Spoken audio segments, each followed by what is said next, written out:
All right, and welcome all four of you that are tuning in for episode 3 of Remote Voices. Yeah, if you guys are watching on the live stream, super appreciate it. Otherwise, if you're watching on the replay, which it does look like we have a good amount of people that end up watching it later, thanks for tuning in. We try to go live around 3 p.m. Eastern on Fridays. It's kind of the time where we have a little lull in our day and we can just hash it out among founders and bring on some guests once in a while and talk about kind of current events and remote work. So we've got some topics we're going to talk about today. Ooh, I'm like, we gotta back this baby up. Wait, gotta go all the way back to the very before you beginning. Before you get into that, Justin, I just want to point out real quick. I got a plant for you guys right over there. It's from my living room, but it made a special guest appearance. So just want to. Is that a live plant or is it a fake plant? Oh no, it's fake. All of my live plants have actually died. So yeah, we know the office is just like lots of dead plants hanging on the walls. The one it's I like got depressing. That's a real one. Oh, see, Jordan can nurse a living thing, Hunter. You should work on that.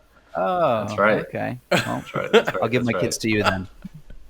That's right. Perfect. Jordan gets all the children. That's how this works. Anyway, right, so let's get into what we actually know First about. topic. Yes, first topic. So we're just talking about Zoom. So sanity check me. Zoom's only real competitive advantage is the video audio generally works and drops less than competitors. And 2, people have the app installed. There was some really good comments in this thread. And I think the one that got pointed out the most was people don't have the app installed, but they don't have to join. Like the power of Zoom was that you don't have to be a Zoom member. You can just like type in your name and boom, you're in a Zoom call. Yeah, floor's open. Hunter, thoughts? All right. I think the big push right now is for platforms to play well with others. I think you see a lot of Slack doing that right now. They're opening it up to Microsoft Teams for their voice, for their calling stuff, and to Zoom. You look at TikTok, their sharing mechanism is super easy. Anybody that has a link can view it, and I think Zoom's doing the same thing. Obviously, Zoom's been doing it a longer time. I just think that this trend in technology is pretty cool. And even Fortnite, even on the consumer side, anybody that has a platform to play games on, whether it's a computer or a system, you can hop in and play with your friends, even on your phone, which is crazy. So the key is ubiquity. The overall trend is to do that way. Yeah, for sure. I like it. Yeah, I think that's important. Jordan, thoughts? Yeah, I agree in that. I think what makes it really nice is that like anybody can hop in without having a Zoom account downloaded. So for example, actually my brother, he's got to do some interviews for school and he's using my Zoom link right now, but he doesn't have like his own Zoom account or anything like that. Like he just has the link and he can just hop in and it works. So I think that's why it's like dominated right now. It just works and all you need is the link. Actually, I did an interview with your brother yesterday. Yeah, he was telling me it's so funny. So like now that like the schools have gone remote too, he's being forced to like kind of like distance learn, or like they're forcing their students to kind of do things, at home and on the go. So it's really interesting to see him like kind of pick up on Zoom and like do these remote interviews and stuff. Yeah, one of my tenants was texting me today actually about like rent forgiveness because he runs a Taekwondo studio, and I mean obviously that's the most like physical thing in the entire world. So they've been shut down. Right. So he has no income coming in. And so I was like, hey, well, I can help you do some virtual stuff. And he's like, dude, I'm already trying. He's like, I got Zoom set up. And I was like, oh, dude, I can like automate your scheduling for you. I'm like going to get him set up on X.AI, dynamic links, like all the scheduling that we do now for like a Taekwondo studio.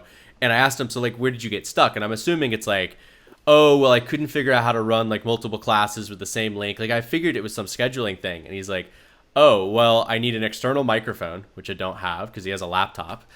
He obviously has to stand far back away from it, so the mic probably doesn't pick him up. And he's like, it doesn't detect my webcam, and I can't figure out how to like get it to like detect any hardware on my computer. And I'm like, oh, geez, like you're running into a completely different subset of problems that like I can't help you. I'd have to go physically to your house to try and figure that out. And I think it's interesting because, we don't have the slide up for this today, but there was a couple tweets just talking about how Zoom is an enterprise piece of software that just like suddenly became a consumer product. And it like either wasn't ready or it's just interesting how that changes. But, I've seen everybody struggle as a host to figure out Zoom. But I do think that if we look at this tweet and we're talking about the competitive advantage on the recipient side, I do think that those are huge advantages. Like it typically works better than most conferencing softwares, and for the people who are joining it, the viewers, it is very frictionless. However, I do think on the host side, there's a good amount of friction. Jordan, you've logged into their dashboard just to like retrieve recordings and stuff. Like it's a nightmare on the inside. Yep. Yeah, 100%. What's interesting though is that like compared to others that I've used before, like Zoom sucks, but it's like the best of the suckiness, if that makes sense. It's like picking like from the top of the trash. Like it's just like the best thing that you have. So yeah, it's really weird that it's still not great, but it's just kind of like the de facto now. So show of hands, vote, whatever we want to do. Do you think that, according to Jordan, it's the shittiest of already shitting software, or it's the best, I guess, the best of already shitty software, which doesn't actually make it very good. It just means it's like mediocrely better than horrible. Is there an opportunity for someone to actually swoop in and build a better conferencing, or because they're so big because of IPOing and the what they've earned in the last like 3 weeks just in terms of user base, do you think it's impossible for anybody to eclipse them? Well, what's really interesting, I'm sure you guys saw that. I think I even mentioned to you, Messenger launched their competitor to Zoom today.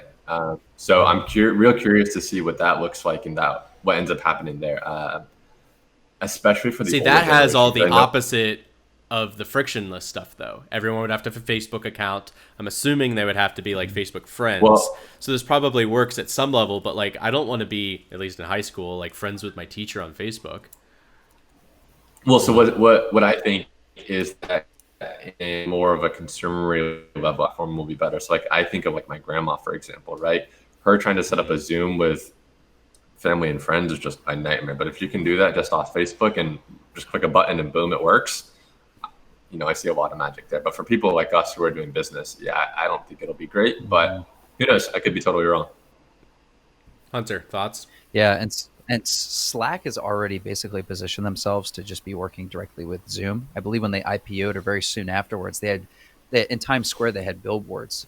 I actually maybe you guys were with me. The Times Square billboards were literally Slack Zoom. So they've already positioned themselves, and I see Slack as, I think within the last week their usage has gone down, but Slack and Microsoft Teams I wholeheartedly believe are the future of at least the text-based collaboration.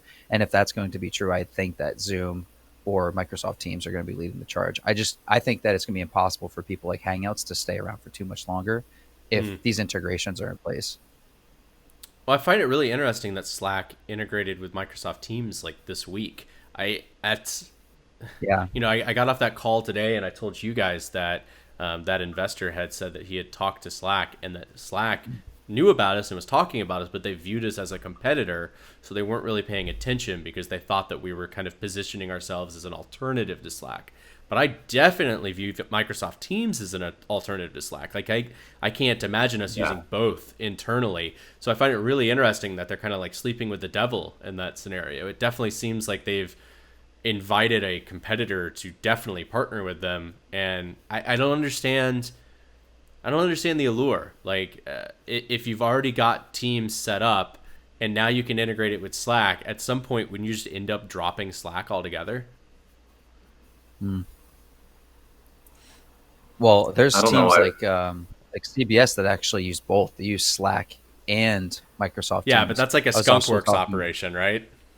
Well, it's not, though. That's the thing. I thought it was, but at the same time, I was talking to Twitter. At one point, they tried out the Facebook's version. Was it Facebook Teams? Workspaces? I think it's Workspaces or something. Workplace. So they were trying Workplace and Slack at the same time, and things were getting lost. So a lot of people, a lot of enterprises are trying two different workplaces right now, and it's just not working. So it's interesting. Well, when I talked to Buffer, they did Threads plus Slack, which I also found really interesting because I definitely thought that Threads would have been considered an alternative to Slack and not something you would pair with it. And when I talked to him about it, he seemed to say like, no, we as a team have like an SOP where we know like, okay, that goes in Slack or this belongs in Threads. And they don't duplicate content, but the team knows like, oh, this is something that needs to be like permanently documented and asynchronously stored. So we put it in Threads. I would think that would be very confusing. Like, where do I type this thing up? But I guess some teams have figured it out. Dude, when I went through, I talked to some people. They have every single use case in the company has a different platform.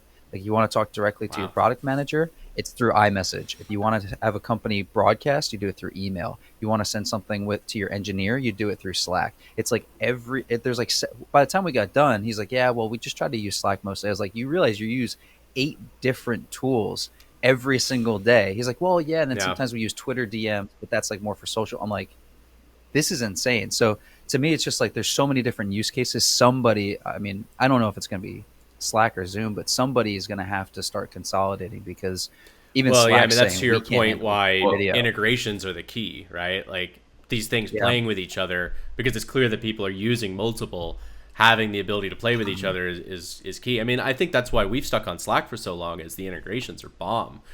Just, you saw the other day that I threw that little trick together where we can like generate public URLs for our yaks. And the first thing I thought was like, I'm just going to have it dump into a Slack channel so that we could get notifications there. And, now I can share, Yak links publicly, all because Slack and Zapier and Bitly and all these other things had integrations. And you're right, that totally makes the difference when you're choosing tools is, can they play nice together? Yeah, you know what's really interesting? When I saw Slack was doing that, I think of that stupid quote. It's like, keep your friends close and your enemies closer. It's like they're like, I think they're like keeping tabs on teams, and knowing the Slack guys, they're all really smart. Like there's probably something bigger happening there that like we just don't know about yet. But I think it's a good move. Yeah, I mean, Teams just onboarded like just a crap ton of users. It was like 10 million or something in the matter of weeks. And I think a lot of it was education. And I feel like Slack doesn't have the education pull that Teams does because of Office 365, just like being in schools. And Slack doesn't have that same kind of, Yep. stake in the ground. So I do feel like there's probably a good play there on the education front. It's like, wow, they just literally onboarded a complete segment of users that we don't have access to. Let's, get access to them by providing Slack and Microsoft Teams as a, joint venture. But all right, let's move on to the next one. Yeah. So this one kind of non-tech, I think, but things that don't matter right now. Andrew just tweeted this out like just a little bit ago. Clothes, shoes, watches, jewelry, cars. So what's the new status symbol during this kind of apocalypse moment? And I know, like Hunter, you just bought some Yeezys, and Jordan, you and I talk about this stuff all the time. And I was literally just thinking about this because I gave 2 pairs of shoes to this neighbor kid who's in 10th grade, and I had this funny moment where I realized that he was homeschooled. And realize that like he doesn't have like a social arena to like wear these shoes in that would be impressive. And I gave him a pair of Yeezys, the Sesames that I had, and I was thinking like, oh, he's a huge shoe guy, like he's a sneakerhead and he collects a lot of like Air Jordans. And then I thought, okay, well that makes sense because he's going to a basketball game that he plays on a public school basketball team. They're going to see his shoes there, but he can't wear like casual shoes there because it's not, available for the game. He'd have to be wearing his basketball shoes. And then I like pulled it back even more and I was like, wow, even kids that are in school don't have an opportunity to like show their shoes off or like fit in or worry about the status symbol of like what clothes they're wearing. I guess just your shirt, right? Like chest up is the only thing that's important now, I guess. Yeah. Well, I think bought it that because I wanted those. Sorry, there's a delay here, boys. I bought it because there's a drop in price. I wanted them since the day they came out. I really enjoy shoes. I actually counted the other day. I have over 28 pairs of shoes. I need to get rid of some and donate some. But I have a ridiculous amount of pair of shoes, and the only Yeezys that I own, my favorite pair of shoes, are fake Yeezys. And so instead of borrowing your Sesames, I have my own now because the price dropped because all these sneakerheads are trying to make some money. But I agree. The status symbol thing is really interesting to me. I've been thinking about it too. Yeah, I think there's 2 things here that I really want to get into. One, I think, and I saw it a lot in this thread, the new status symbol is like the sexy at-home setup, right? So like the really good camera, lighting, audio quality, stuff like that. But the other side of this tweet that I'm really interested in is that I think once everybody can go back outside and be social again, I think these things are just going to skyrocket in price and be super valuable, right? Like everybody's going to have on like their best outfit, their first day back in the office, like their sickest sneakers. Everybody's going to be buying new cars or new whatever. So I don't know. I don't know what it looks like, but I think there's some opportunity there to capitalize on a lot of that. I mean, I made the same comment similarly about a week ago. I think that online shopping will slow down and that person, like big box stores are going to randomly become like a thing again. You know, we talked about death of malls and death of big box stores. I think there's going to be such a boon in people just desiring that like in-person shopping experience after just like sitting and droning on Amazon for, 6 weeks. They're going to want to go into a Best Buy. They're going to want to go into a Walmart for once. And I think the same thing is going to happen with these shoes. It's going to be like, I had no opportunity to differentiate myself for 3 months or, whatever this is, whatever the timeline looks like. Now is my opportunity. I need to step up my game so that when I come back to school, when I come back to the office, when I go back out to the mall, I have something. But I guess I think what you said is interesting about the office backgrounds, just in terms of, I guess, having a nice setup. I mean, we just put a plant in Hunter's background. Hunter, what's the new status symbol for you? Is it plants? Oh my gosh. One of our investors, he's got the craziest background. I want to text him and ask him to take a photo of it and then send it to me so I can make it my Zoom background. But I actually don't know. I'm not really into status. I mean, maybe I am, and I just haven't really thought about it as I wear a polo shirt. But I like it for the colors. I actually go to the store. I look at the colors. I say, oh, I like that color. It's always a polo every time. I don't know. I'm not really into status symbols. At least in my head, I'm not. I like to think so. I don't want to shop with you. I feel like you just be like, well, I only buy clothes that start with A. Somehow I've ended up with a lot of Armani jeans, but it's like it's just a weird shopping habit of mine. But I don't know what happened. Oh yeah, that's me. It was an alphabetical listing in the store. This one. All right. Okay. Who found this one? Was this Hunter? Did you find this one? Oh yeah. So I found it on Reddit.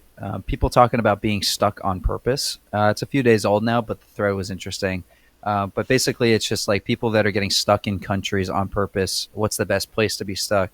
Rather than returning home, they decided to be supported somewhere else. One of the top comments there was somebody who got stuck in the UK on purpose. Another one was that Taiwan was handling the coronavirus better than the United States, so they decided that they were just going to stay in Taiwan. And so I just wanted to hear what you guys think about that.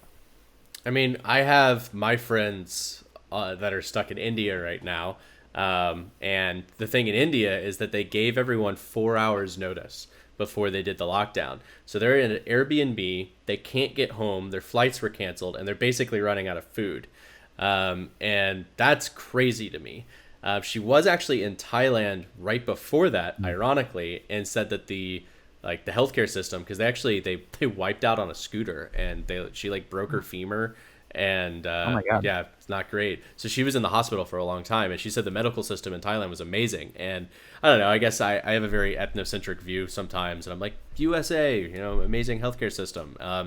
And it's clear that other countries have definitely got some stuff right.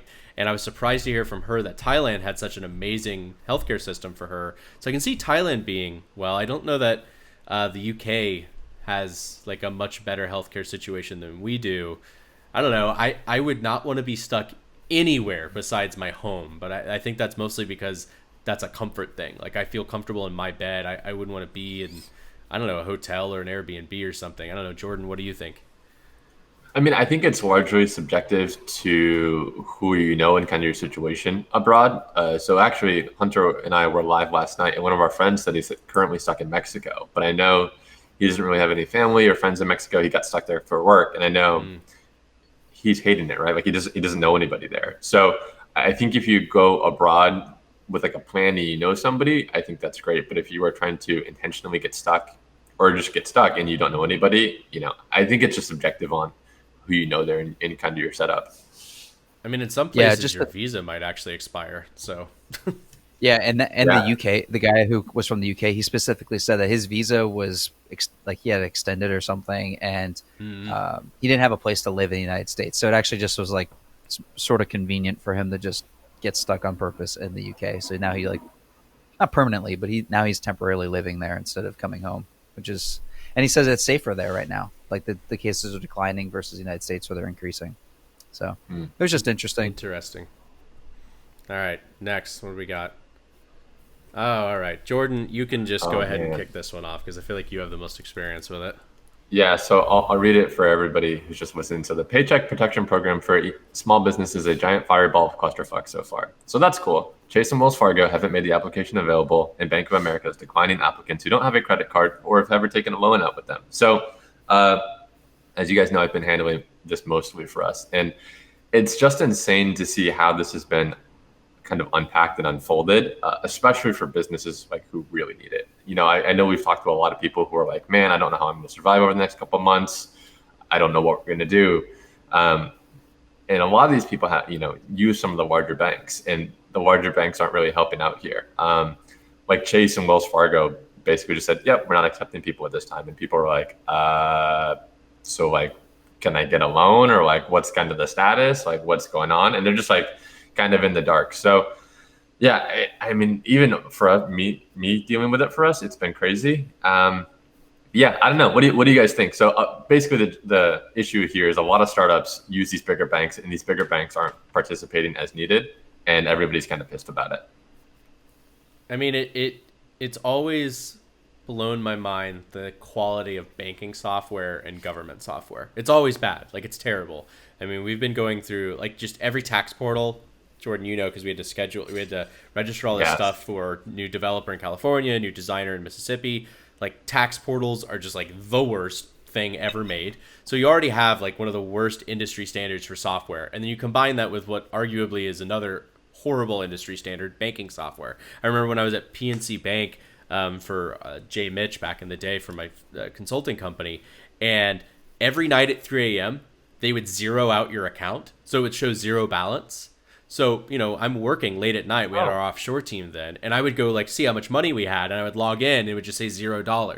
And I would freak out, and I'd contact them like, oh my God, like, where'd my money go? And they're like, oh, well, we do maintenance at 3 a.m. and we just zero out the balance to, have some downtime. And I'm like, cash it, like, store something locally so it shows like the latest amount, not zero. Like, good heavens, that's the most like jerking thing in the entire world to see zero balance in your business bank account. So yeah, I mean, this was like set up for disaster from the beginning, because you're combining horrible execution and horrible software on the government side with an already terrible, outdated system on the bank side. I think the thing that's most interesting to me, though, is more on the political side. But if this is supposed to be available for all, but the way they're delivering it is a bank, and the bank has the ability to deny or just say we're not participating, then it's not really available to everyone. So it's really weird why they would go to a private company who has the right to just not participate, if at a government level they're supposed to be offering it to everybody.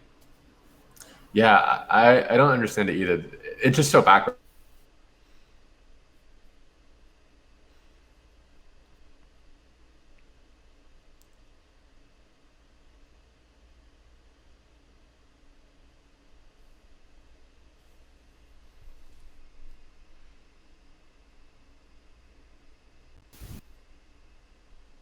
Oh, are we back? Yep, I can hear you. Looks like Periscope is actually having problems. Okay. Jordan, are you back yet? Yep. Yeah, I don't know why that happened. Periscope looks like it went down. So we'll see what happens. We're recording locally, so we'll be able to put this up on YouTube later. But Jordan, what were you saying? Yeah, to me, it's just so backwards that the businesses who need this the most, it's the hardest for them to get this. Yeah, I don't know. It's just amazing. And even people were tweeting about it last night. The night before people could apply, it was still like up in the air as to like who could apply, how you can apply, so on and so forth. So I don't know. I just see this as really, really backwards. Hunter, opportunity. What do you think? Doesn't surprise me. I mean, government and financial institutions are notorious for being slow and incumbent, and so asking them to do anything within a 6-month time frame is almost impossible.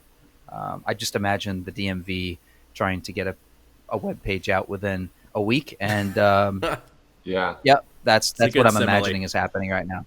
So, Yeah. yep, that's all I think about it. All right, moving on. Oh, I got to present this one. Oh, man.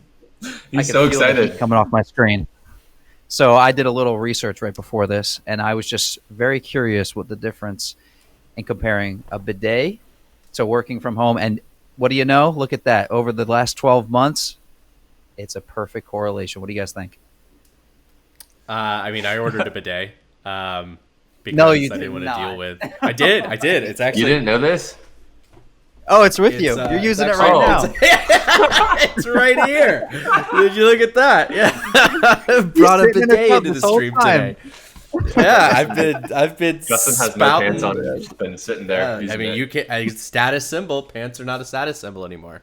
That's Yeah, true. I mean, I want to hear from you guys because when I took you guys to India last year, you got to experience bidets for the first time. I'd already done it 3-4 times, so I was a pro at blowing water up my hole. I'm wondering what your guys' thoughts are. I have no thoughts. I don't know. I mean, not surprised, especially considering like the shortage of toilet paper. I feel like this makes so much sense. It's a life hack, man. If you don't have to worry about toilet paper, then you just get to chill during the toilet paper apocalypse. That's it. I mean, whatever. That's the quote. All right, and we're done. All right. Hunter, what? Dive into this. Why were you even curious? Because I saw a lot. Because you talk about status symbols, I saw a lot of people talking about how they were buying bidets for the first time, and I tell you, so I don't know what I'm searching for online, but I've been getting slammed with Facebook ads for bidets, and so I was just curious what the correlation was between people staying at home and the toilet paper shortage, and really that was really it. So I'm just curious to see how this is going to pan out, because if bidets suddenly become a cultural phenomenon, then I'm on board. You're buying stock in I don't know. Wait, you're only on board if they become a phenomenon? Like only if they like get the hype that like Yeezys have? Listen to me. Okay. Listen to me. Okay. Listen to me. The last time I saw a bidet, we were at the Taj Mahal, and it was spraying everywhere. So I'm hoping that we can get to that point in our national park. That's so true. I think I have a video of that on my phone. I think what's interesting to me is we talked about this before. Technologies and businesses that will live or die by the coronavirus epidemic. And I think it would be so cool if the United States started to normalize bidets, because it's more economically friendly. You have a lot less paper waste going around. It's amazing on your bum, feels great. And in general, it's just like totally a continental thing, right? Like you just don't see it here in North America. It's just not common, even though it's incredibly common overseas.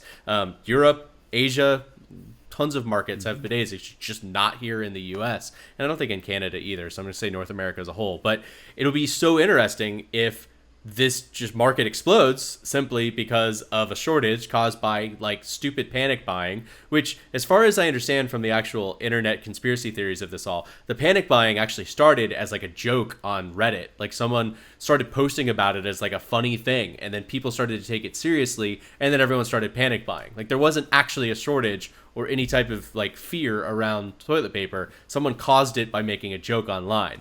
So I'll be happy if a joke on Reddit led to bidets being normalized in the U.S. I hope bidets become normalized. I hope when you think about remote work, you think about bidets. Maybe we should get some stickers made just for it. What I was gonna say, that's what we should send out as our next swag item. Instead of doing an AirPods Pro giveaway, we'll just do like a branded bidet giveaway. Ooh, a branded bidet shit on our logo. Just place each cheek on a Yak logo, and that'll be the branded swag. What I can't wait for is, like Hunter said, when they're culturally relevant and people like buying like a Supreme branded bidet. Oh yes, like a gold-plated one with like a or Nike bright swoosh red on Supreme. Yes, Yeah. just do it. Just poo it right on the bidet. This was not the right slide to end the live stream on. Like, why did I put this at the end? Is this the last slide? It's just like, man. Yeah, this is the last slide, and now we just signed off on our Remote Voices podcast by just talking about poop and bidets for 5 minutes. We'll talk about our guest next week. Oh, Great okay. transition. Well, I'm gonna take that slide off then. So who are we talking to next week? We're talking to Charles from Klaxoon. They are a meeting software company. So basically, anytime that you need to have a meeting and you need to have, actually, I think you guys actually talked to him. He's a nice guy, right? Yeah, we did. We talked to him at CES. It's like brainstorming and like mind mapping and meeting software. One of the cool things that I loved about their software was the problem with a meeting in general is that typically it's driven by like one or two people, and the rest of the people are just silent and sit there doing nothing. And their software like encourages voting and involvement and like everybody to be involved all at once. So it'll be really cool to talk to him for sure. Yeah, I'm excited. Charles is also is a super brilliant guy in general. I don't know if you guys saw that blog he put out the other day, but there's some really good content in there too, as far as like remote and working from home goes. So yeah, I mean, super insightful guy for sure. Cool. All right. Well, Hunter, I think you set that up, so I'm excited to talk to him next week. And until then, we're going to sign off.